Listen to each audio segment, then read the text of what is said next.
एक गांव में 7 भाई बहन रहते थे। 6 तो भाई और 7वीं बहन। उसका नाम बीरणबाई था। अब उसके माँ बाप तीर्थ जाने लगे तो माँ ने भौजाइयों को बुलाकर कहा, तुम मेरी लाडली बीरणबाई को सुख से रखना और कोई भी काम इससे मत कराना। भौजाइयाँ कहने लगीं, सासू जी, हम तो आपके सामने जो कुछ कहना हो कह देती हैं, पर आपके जाने के बाद हम कुछ भी नहीं कहती। धन घड़ी धन भाग, हमारे तो केवल एक ननंद बाई हैं, 10-5 तो हैं नहीं, और फिर वह तो अपने भाइयों से भी अधिक लाड़ से रही हैं। माँ बाप तीर्थ चले गए, इधर भाई अपने काम से बाहर जाते। एक दिन सब भाई इसी तरह बाहर गए हुए थे। भौजाइयाँ बोलीं, चलो हम सब मिलकर पीली मिट्टी खोद लाएं। ननंद उत्साही थी, बोली, हाँ भाभी चलो जल्दी ले आएं। सब पीली मिट्टी लेने गईं। भौजाइयाँ खोदती तो पीली मिट्टी निकलती और ननंद खोदती तो मोती निकलते। भौजाइयों ने पीली मिट्टी की टोकरी भरी, ननंद ने मोतियों की। भौजाइयों ने देखा तो जल गईं। मन में कहने लगीं, राण न जाने क्या जादू जानती है, घर पर भी न जाने क्या टोना टोटका करेगी। फिर वे कहने लगीं, बाई तुम यहीं खड़ी रहो, तुमसे यह टोकरी नहीं उठेगी। हम अपनी टोकरियाँ खाली कर आएं, फिर तुम्हारी ले चलेंगी। वे जाने लगीं। बीरण बोली, नहीं भाभी, मैं भी चलती हूँ, उठा लूँगी इसे तो।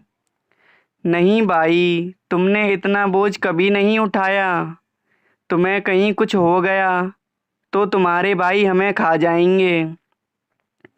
तुम तो थोड़ी देर यहाँ खड़ी रहो, हम अभी आती हैं। ननंद बेचारी खड़ी खड़ी भौजाइयों की बाट जोने लगी कि भौजाइयाँ अब आती हैं। पर भाभियों के मन का कपट बेचारी क्या जाने। बैठे बैठे सारा दिन बीत गया, पर वे नहीं आईं। सांझ हो गई। उसी समय वहाँ से साधुओं की एक टोली निकली। बीरणबाई ने एक साधु से कहा, महाराज मेरी टोकरी उठवा दो। साधु ने देखा कि लड़की अकेली है, कहा, बच्चा तू यहाँ अकेली क्यों है। बीरणबाई ने सब हाल कह सुनाया। मौका देखकर साधु उसे अपनी टोली में ले गया। बीरणबाई रोने लगी, पर वहाँ कौन सुनने वाला था। कई दिन हो गए, साधु ने उसे कहीं नहीं जाने दिया। धीरे धीरे वह छोटे मोटे गांव में भिक्षा मांगने लगी। अब वह सब घर बार कल गई। साधु ने उसे गांव में जाने से मना कर दिया जहाँ की वह रहने वाली थी। उसने कहा कि उधर तुझे कोई पकड़ लेगा, वहाँ भीख नहीं मिलेगी। डर के मारे वह बेचारी उधर नहीं जाती थी। एक दिन साधु बीमार था। बीरणबाई को कुछ याद नहीं रहा और भूल से वह उसी गांव में चली गई जहाँ की वह रहने वाली थी। उसकी एक भौजाई द्वार पर खड़ी थी।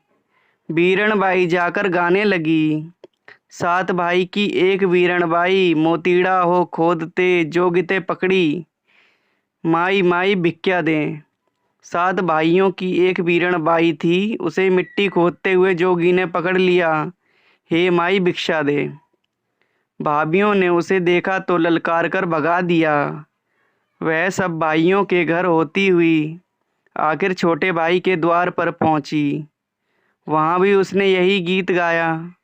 इतने में उसकी माँ सामने आ गई।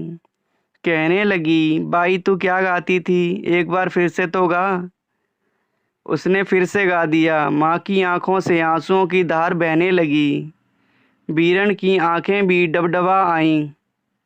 माँ सोच रही थी, ऐसी ही मेरी बीरणबाई थी, पीली मिट्टी खोदते समय खान में दबकर मर गई, क्योंकि भौजाइयों ने आकर ऐसा ही बताया था। माँ कहने लगी, बाई तू रोज आया कर, मैं तुझे अपनी बेटी समझकर खूब चीज़ें दिया करूँगी। बीरणबाई को अपनी सब बात याद आ गई। उसने सारा हाल कहा तो माँ बेटी मिलकर खूब रोईं। इस प्रकार बीरणबाई फिर अपने घर आ गई। अब माँ बाप ने उसका ब्याह करने का विचार किया। उधर साधु को मालूम हुआ कि बीरणबाई अपने घर चली गई है, तो वह अच्छा होने पर वहाँ आया। उस समय बीरणबाई की सगाई हो रही थी। साधु बोला, सगाई तो करो पर चेली तो मेरी है। जब उसका ब्याह हुआ तो साधु आकर फिर कहने लगा, ब्याह तो करो पर चेली तो मेरी है। ब्याह पूरा हुआ और बीरणबाई अपनी ससुराल जाने लगी। साधु फिर आया और कहने लगा, लाडो तो ले जाओ पर चेली तो मेरी है। इस तरह साधु बीरणबाई के पीछे पड़ गया। बारात घर पहुंची तो वहाँ भी साधु आकर कहने लगा, बारात तो आई पर चेली तो मेरी है। जब इस प्रकार साधु बीरणबाई को जगह जगह छोड़ने लगा तो बीरणबाई घबराई। उसने कहा, ओ प्रियतम, ओ सास जी, मुझे 7 ताले में बंद करो, नहीं तो यह साधु मुझे पकड़ ले जाएगा। बीरणबाई को ससुराल वालों ने 7 तालों में बंद करके सुलाया। अंधेरी रात थी। रात को खड़का हुआ। बीरणबाई जागी। उसने कहा, पहला ताला टूटा, सास जी जागो। दूसरा ताला टूटा, ससुर जी जागो। तीसरा ताला टूटा, जेठानी जी जागो। चौथा ताला टूटा, जेठ जी जागो। पांचवा ताला टूटा, देवर जी जागो। छठा ताला टूटा, देवरानी जी जागो। सातवां ताला टूटा, प्रियतम जी जागो। इस तरह बीरणबाई ने सबको जगा दिया। उसी समय साधु ने 7वां ताला तोड़कर बीरणबाई के कमरे में प्रवेश किया। सबने मिलकर उसे पकड़ लिया और उसकी ऐसी मरम्मत की कि फिर उसने कभी उस ओर आने का साहस नहीं किया। बीरणबाई अपने घर में सास ससुर की सेवा करती हुई आनंद के साथ रहने लगी।